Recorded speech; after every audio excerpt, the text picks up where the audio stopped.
కట్టుకున్న ఇల్లాలు నిండు గర్భిణి 24 గంటల్లో డెలివరీ కావాల్సి ఉంది. అయినా కనీసం కనికరం చూపలేదు.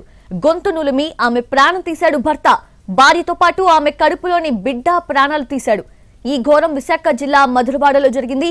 జ్ఞానేశ్వర్, అనూష దంపతులు 2022లో ప్రేమ పెళ్లి చేసుకున్నారు. పిఎం పాలెంలోని వుడా కాలనీలో ఉంటున్నారు. Scouts, Sagar Nagar view point దగ్గర 2 ఫాస్ట్ ఫుడ్ సెంటర్స్ నిర్వహిస్తున్నారు జ్ఞానేశ్వర్. ప్రేమించి పెళ్లి చేసుకున్నారు జ్ఞానేశ్వర్, అనూష దంపతులు.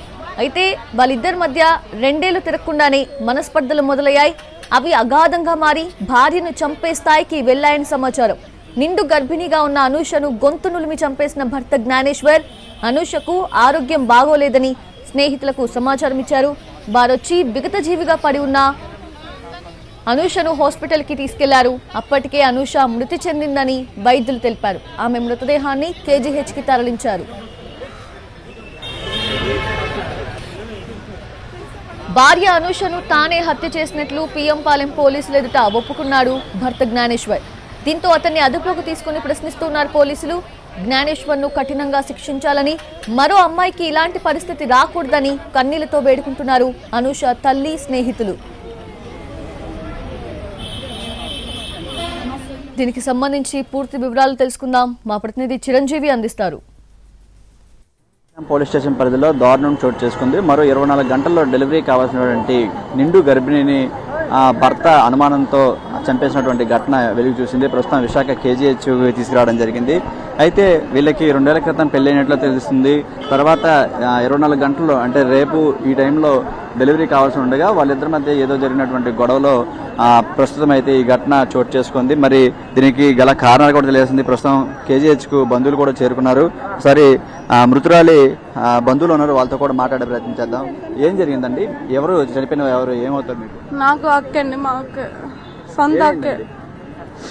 ఏమైందండి, బాగానే పెళ్లి చేసుకున్నారు, ఇద్దరుని బాగానే ఉంటారు అనుకున్నాము. కానీ ఆడు నిన్న జాయిన్ అవ్వాల్సింది హాస్పిటల్లో, అది కూడా నైట్ జాయిన్ అవ్వకుండా చేసి ఆఫ్ చేయించాడు. నైట్ ఈ ప్లాన్ చేయడానికే చేశాడు, ఆఫ్ చేశాడు. కానీ నాకు జరిగినట్టు ఏ ఆడదానికి జరగకూడదు.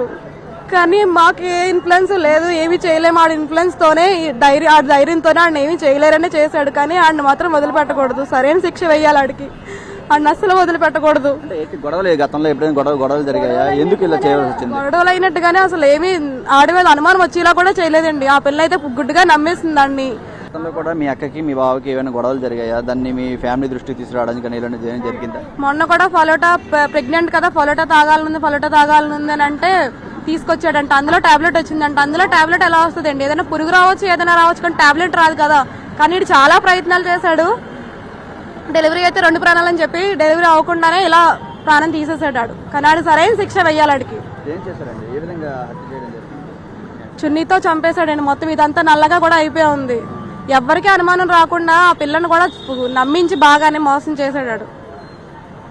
2 ఏళ్ల క్రితం ఈ వివాహం జరిగింది. అప్పటి నుంచి కూడా ఏదో విధంగా తనని చంపాలనే చూస్తున్నాడు. ఇప్పుడు 24 గంటల్లో డెలివరీ అవ్వాల్సినటువంటి నిండు గర్భిణిని చున్నీతో గొంతు అంతా కూడా నులిమి ఈ విధంగా హత్య చేశాడు. తర్వాత ప్రస్తుతం పోలీసులు ఎదుటి కూడా లొంగిపోయినట్టు కూడా తెలుస్తుంది. అయినప్పటికీ ఒక నిండు ప్రాణంతో పాటు మరొక బేబీ, అంటే జన్మనివ్వాల్సినటువంటి ఇంకొక బేబీని కూడా ఈ దారుణ ఘటనతో ఇద్దరు కూడా చనిపోయినటువంటి ఘటన చోటు చేసుకుంది. దీని వెనక అతను కావాలనే చేశాడు. గొడవ కూడా గతంలో ఉన్నప్పటికి కూడా ఇవన్నీ మనసులో పెట్టుకొని కక్ష సాధింపుల భాగంగానే ఈ విధంగా భార్యని చంపడం జరిగిందని వాళ్ళ కుటుంబ సభ్యులు అయితే ఆరోపణ చేస్తున్నారు. ఇటువంటి దారుణానికి పాల్పడినటువంటి ఆ వ్యక్తి ఎవరైతే ఉన్నారో భర్తని కఠినంగా శిక్షించాలని డిమాండ్ చేస్తున్నారు. కెమెరామెన్ సురేష్తో చిరంజీవి NTV, విశాఖ నుంచి.